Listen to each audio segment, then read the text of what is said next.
Hey folks, this is Matt once again, and as you can see from the title, actually be down there, I was able to see the collection. The collection, which came out this year, 2012. And I know you're saying, well, Matt, you were complaining about you couldn't see this in the theater. Well, it wasn't playing in theaters around me, which pisses me off. How do you see it? Well, I had help. That's that's how I'm going to say it. So, anyway. But I really, really wanted to see this in the theater. It was nowhere around, so I had some help. Was able to see it. And The Collection is a film that bombed big time. Uh, Again, it was nowhere around here to see in the theater. Believe me, I looked. But I did some 1,400 theaters it played in, which is quite a bit. And it bombed. It bombed badly. It cost 10 million, made, I think at the time it was like 3 million, so maybe 4 or 5 million. Didn't do well at all. And for those wondering, The Collection is a sequel to this film, The Collector, which is a film that I really enjoyed.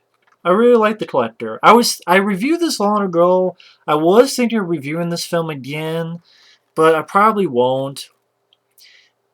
Maybe when this film comes on DVD Blu-ray, I'll watch this again, like watch them back to back and give like, you know me, I do multiple videos on movies, but uh, I really like this film. It was kind of like if Kevin McAllister, from Home Alone 1 and 2, Macaulay Culkin's character, went psycho. It's like, I'm so traumatized from what happened on that day during Christmas on those 2 times. And he lived with it for like years and years until he was a grown up. He's like, now, they'll all have to get me. I'm going to make traps for everyone. Everyone will have a black Christmas. Sorry. That would have been funny if you found a reveal and it's fucking Macaulay Culkin.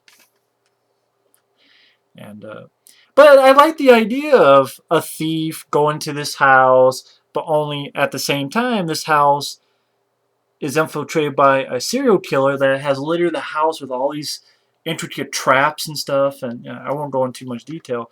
I really like that, and I really like the character of Arkin, the lead guy, played by Josh Stewart. Very good actor, very likable character. I mean, this film has a lot going for it. The only problem I had with this film was the ending. It was the ending of the film, but that's fixed with this sequel. And The Collection is definitely going to be in my top 3. It's not going to be number 1, but I'm not sure if it's going to be number 2 or number 3. Because, yes, for everyone else, maybe it's not their cup of tea, it's not a film that they got into. Okay, that's fine, but it's what I got into. The Collection is one of those movies. This is the kind of movie I got into the horror genre. It was because of movies like this. I think it's a fun roller coaster film. It's different from the first film. The first film does have more of a creepy atmosphere, has more single scenes that are like, holy shit. Like, in the first film, there's a scene with a cat. If you've seen the film, you know, you know what I mean by that. There's nothing to maybe that level in this film, but I thought this film still did a lot of stuff right. I'm trying to how to go on the plot without. I guess really, if you see The Collection, I would advise seeing The Collector first because it's a good double bill. Because my only problem was with the ending, but it's kind of like if I saw this and The Collection as one movie, it'd be a pretty damn good movie. And I agree with a good guy in here, Dram707, Jay or Jose. He's okay with either way, so I'll just say Jay. I agree with him. I like this film better than the Saw films. I like the first Saw film. The sequels, they kind of, but this I like this better. I just like the idea better. I like the lead guy, Josh Arkin. It's rare when you get a guy who's sort of the hero in a horror film. That's a part of the reason I really like the Hills of Eyes remake and Evil Dead films. Because that can be kind of rare, and I like that. I like this guy. I have to spoil the ending of this one to talk about because it takes place right after, or pretty much right after the first film began. Where the only problem I had was our lead character, he's done some good things, he's gotten out of there, but the collector put him in this trunk, locked him in, and went, fuck. But here, let me put it this way. The Descent Part 2 and this film. The Descent Part 2 is how you do it the shitty fucking dumbass way. The Collection is how you do it the right way. Because it takes place right after the first film. But the Descent Part 2 really fucks up the first film. It does.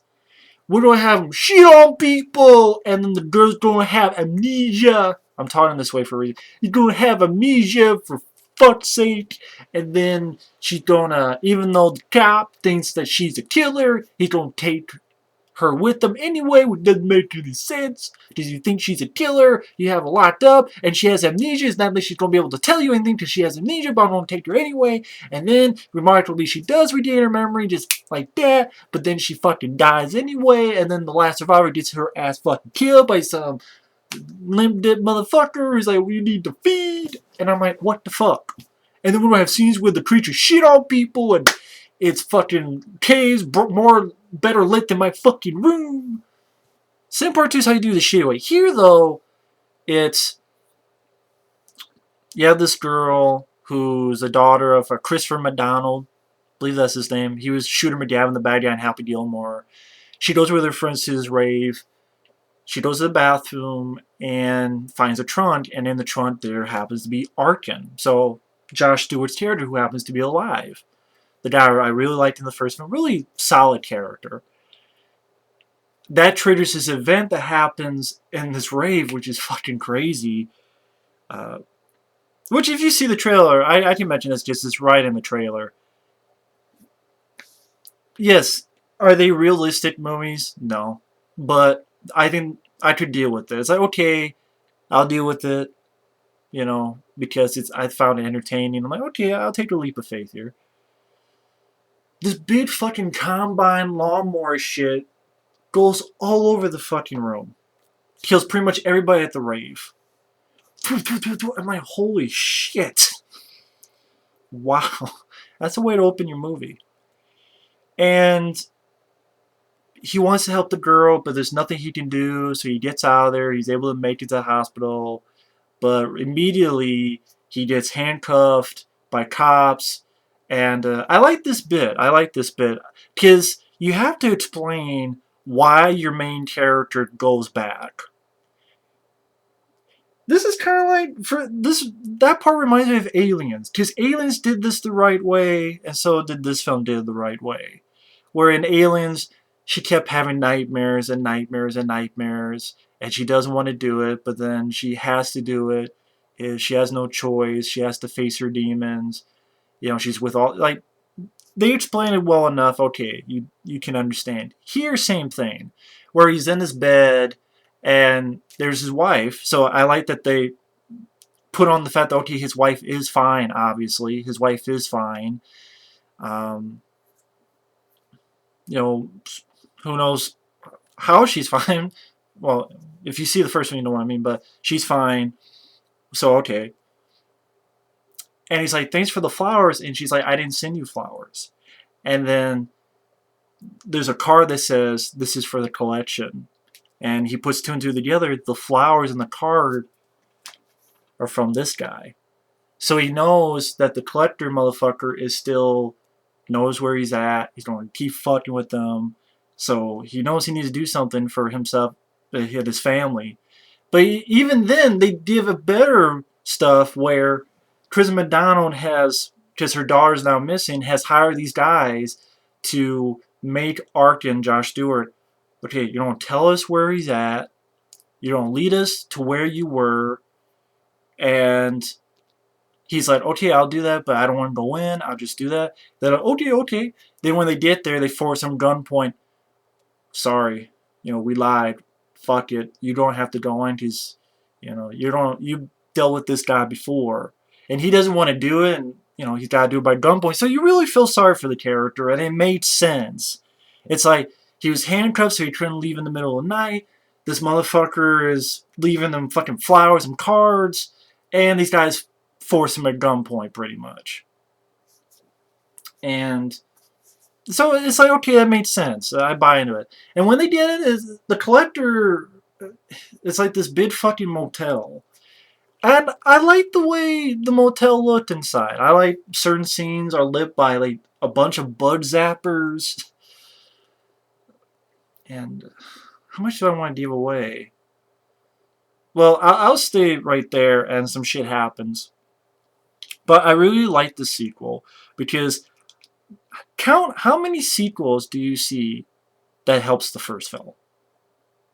This is one of those. Because the only problem I had was the ending to this film, and this film fixes that.